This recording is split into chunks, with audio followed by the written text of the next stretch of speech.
Cyberpunk 2077 is available on PC, PlayStation 4, and Xbox One. I reviewed the game on an Xbox Series X on the hardest difficulty. I'm going to be handling my Cyberpunk review a little bit differently than normal. First of all, I'm not going to score it, and it's going to be the only game so far that I've left unscored. There are a couple of important reasons why I'm doing this. First of all, the last thing I want is a bunch of hate messages from people who scroll down to the bottom, look at the score, and miss all of the context. Since I'm reviewing the game post-release among the massive amount of controversy surrounding the game, this could happen whether I scored it high or low. A high score would get me called a bootlicking hack, and a low score would get me accused of riding the bandwagon for clicks.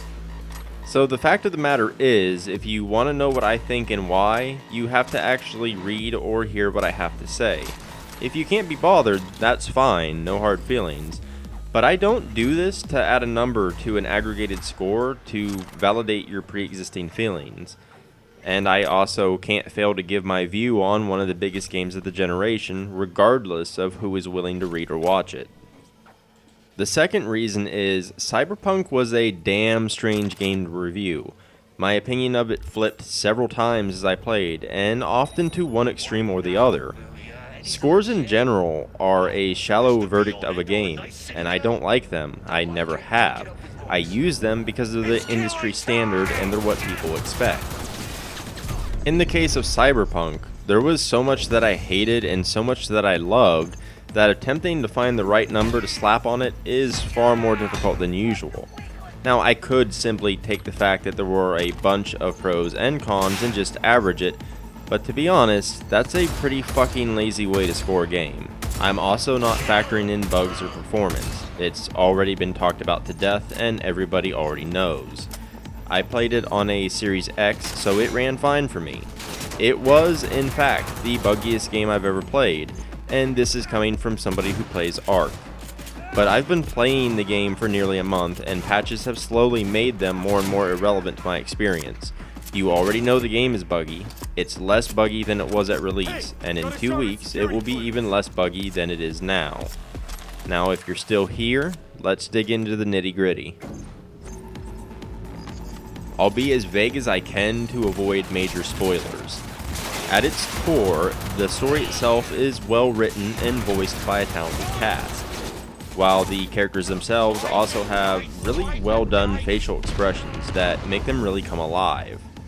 It's a story that I found myself invested in the same way that Mass Effect managed to grab me. Just as I felt like Shepard, I felt like V, and I grew attached to many of the characters that appear in V's life, and I valued spending time with them or hearing everything they had to say. That an arch? Damn, what a beaut. Yeah, got her cheap too. Dorset job dividend. It's a testament to how well these characters were designed. I generally don't care that much. I'm a gameplay-oriented person, but I really enjoyed living in V's shoes. Yet, Cyberpunk's storytelling is far more than just its core writing. It's an open-world RPG with a focus on choice. Whether or not your choices matter isn't always obvious, and the answer is both yes and no.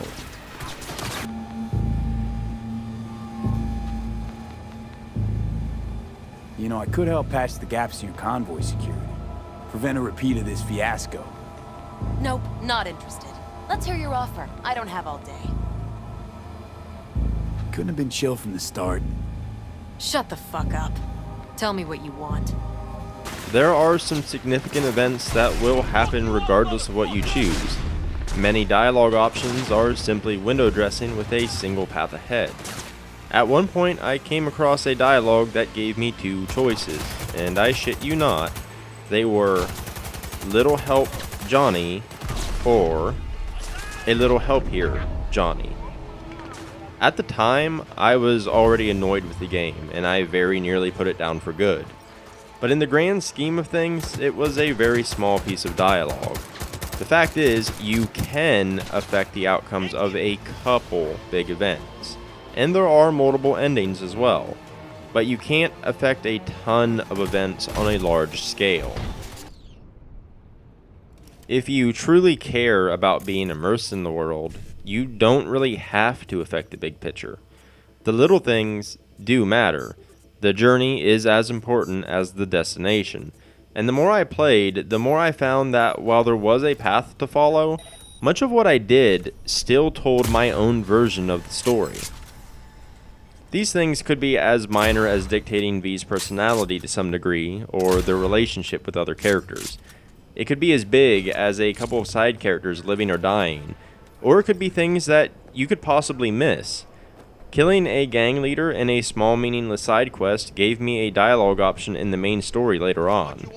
Some characters I had rescued in the open world appeared at a camp in the late game, and I could speak to them. Sure, the life path I chose at the beginning of the game led to the same destination, but it helped me weave the words that got me there. My world is canon to my story. My V might have friends that yours doesn't, or someone may live in my world that died in yours. Video games have limits, and Cyberpunk handles those limits pretty well. The story pacing is entirely at odds with the rest of the game, though.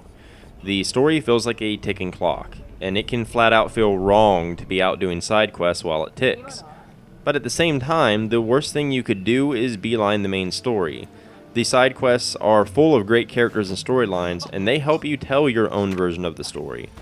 Furthermore, a few side quests can even affect the ending. Plus, who you interact with and how will change the ending credit scenes. Rushing through the game will cause you to miss a lot of what makes it great. I did enjoy the maturity and nuance the game presented, especially with romance options, or at least the ones I experienced. At face value, the game comes off as juvenile. The billboards are plastered with nudity, which is fine, but it's almost cartoonish in its depiction. The in-universe ads that play are pretty bonkers and almost feels like a parody of adult themes.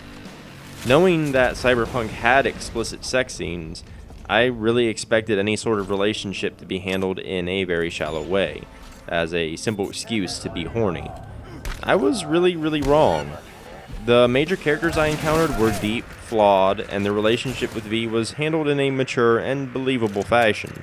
I was shocked the first time a character I was attempting to romance very gently and realistically turned me down. I had been led to believe the option was there to show me, the player, a pair of digital boobs. As I got to know the character further, it felt appropriate when it did happen. It was believable, and the relationship dynamics felt cute. An actual romance and not just titillation, though the graphic scene was still there, of course. Growing kinda cold out here.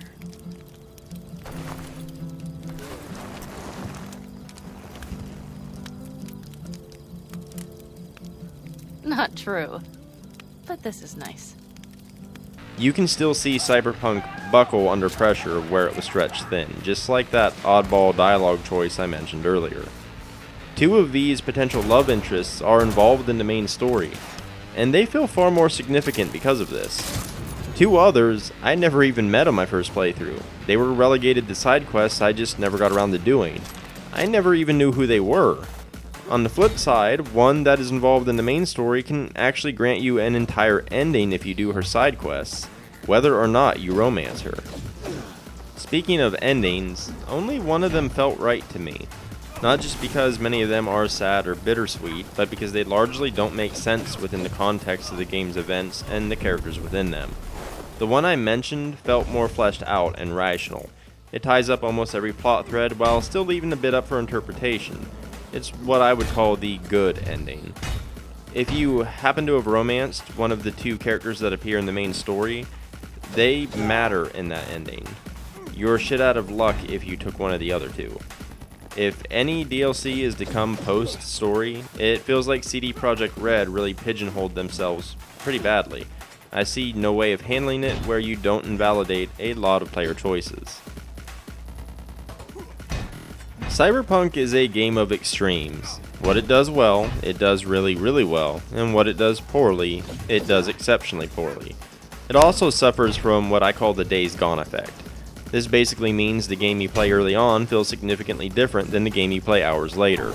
In my case, I was 20 hours in before the game clicked for me.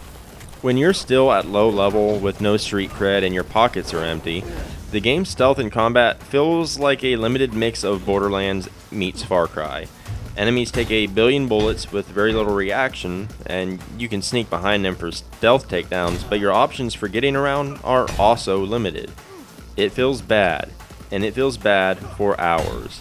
In fact, if you beeline the main story, you may never actually get to the point where it feels good before you're done with the game. The world itself is sprawling and feels alive. The districts are varied and so are the people. I rarely ever saw a duplicate NPC. But it's also shallow, with very little to interact with outside of missions. There's nearly no driving AI, and there are no car chases that aren't scripted. So the massive amount of cars you can purchase left me wondering why I'd ever want to do that. Luckily, side quests are a mix of sandbox encounters and interesting stories. Both have their merits, though the sandboxes aren't really fun until you have the proper toys to play in them. But the overall quest structure is pretty damn good with a lot of variety. Many side quests look, feel, and play like main quest missions, and they are a ton of fun. Hey! Hey you! I gotta get to a Ripper, man! I'll pay you! This is good because fancy cyber implants, interesting perks, and other stuff is locked behind your skill points, money, and street cred. You're going to have to take part in the open world if you want to get the most out of your character. The leveling system is clever, with massive perk trees spread throughout different attributes. You can focus on hacking, different types of weapons, stealth, or whatever you want. And every perk point feels like it matters, even if it's a passive bonus. You also gain additional passive perks just by playing. The more you hack, the better you get at it. The more you use a pistol, the more proficient you are. There came a certain point in my progression where the game just kind of clicked.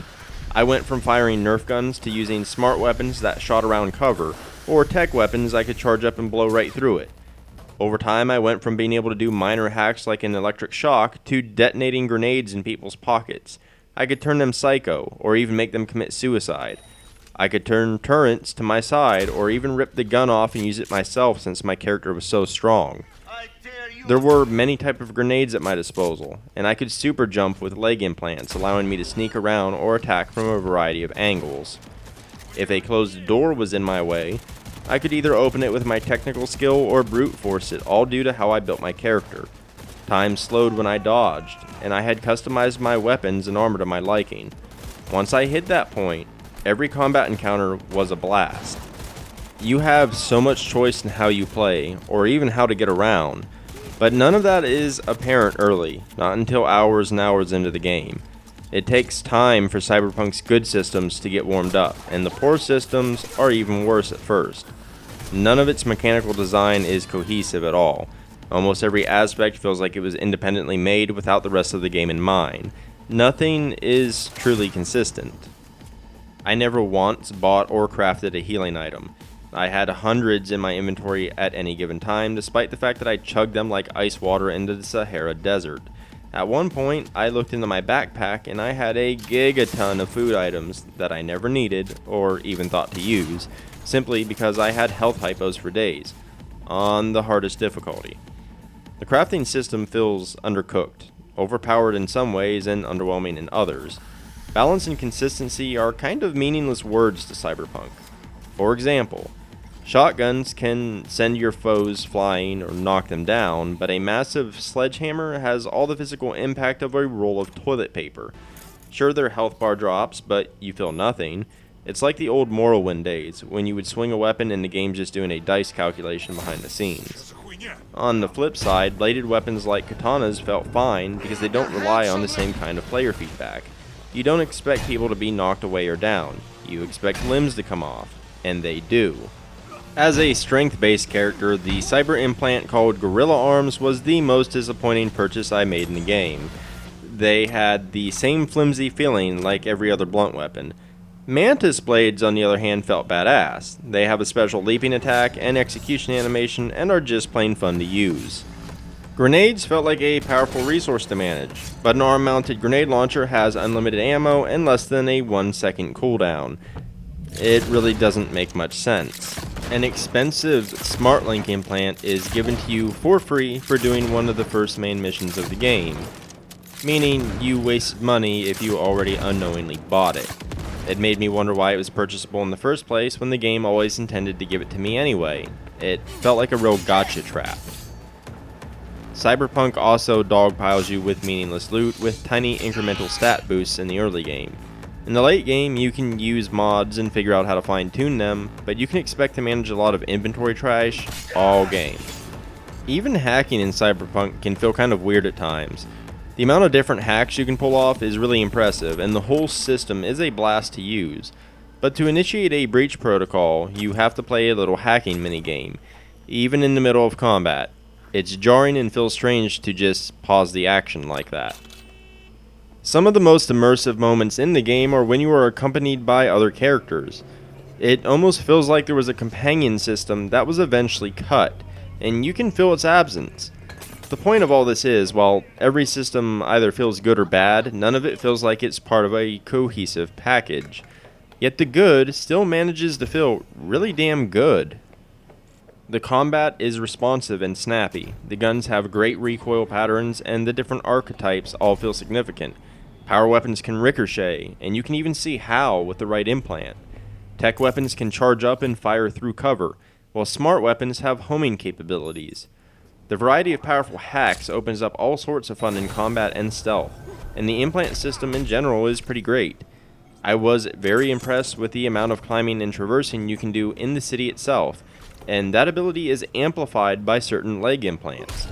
A double jump in Cyberpunk feels ridiculously impactful, something you wouldn't really think about just by looking at the game. Once you have some options in your tool belt, the combat feels very, very good. The mix of well fleshed out side content and sandbox encounters keeps you entertained between the fantastic main story segments and wonderful character interactions. The character growth system is solid with a lot of choices for build variety, even if it takes a while to get truly going. The reality is, once the credits rolled, I started a new game immediately, with a new character build in my mind and some new choices to make. I felt that early game pain once again, but I was willing to wait it out for both the gameplay and to relive the story and see my favorite characters and moments again. Once you've experienced Night City, it's kind of hard to say goodbye. I flipped back and forth on Cyberpunk for a long time. There were times I thought it was a terrible game, and I couldn't fathom the high scores it got. Other times I thought it was a great game, and felt the hate was overblown. The reality is, Cyberpunk is full of good and bad, poor and fantastic. Anyone claiming that Cyberpunk is the best game ever is being hyperbolic, and anyone claiming that it's trash is trolling. The truth of the matter is, Cyberpunk 2077 is a very good, but very flawed experience, but one that is still worth having, and with any luck, one that will continue to improve over time. To recap, the pros. It has great writing, and it features excellent characters. There are some cute and believable romance plots that are handled with care. There is deep character building. Player choices can matter on the small scale and to an extent the large scale. Great stealth, gunplay, and hacking with a ton of options in mid to late game. It has interesting side content with a solid mission structure. It has an immersive atmosphere, and there are difficulty settings present. The cons. The game is still buggy. Its gameplay systems severely lack cohesion and consistency. Some choices don't matter at all. Combat and stealth options are very limited for the early hours. There's no driving AI or unscripted chases. There's a lack of things to do in the world outside of missions. There's only one ending that feels right within the context of events, and most loot is very boring for most of the game. It's worth picking up if you have a beefy PC or a next-gen console. Otherwise, you're probably going to want to wait until you have the hardware capable of running it properly. Adding performance issues to the bugs is just going to lessen your experience of the game. If you enjoyed this video, liking and subscribing is extremely helpful. I've also left the link to my website and my creator store down in the description below. My website is where you can find the bulk of my content, and my creator store is where you can purchase games that I have reviewed and recommend. And if you do, it gets you a Steam key and directly supports this channel and the content. Thanks for watching, and until next time.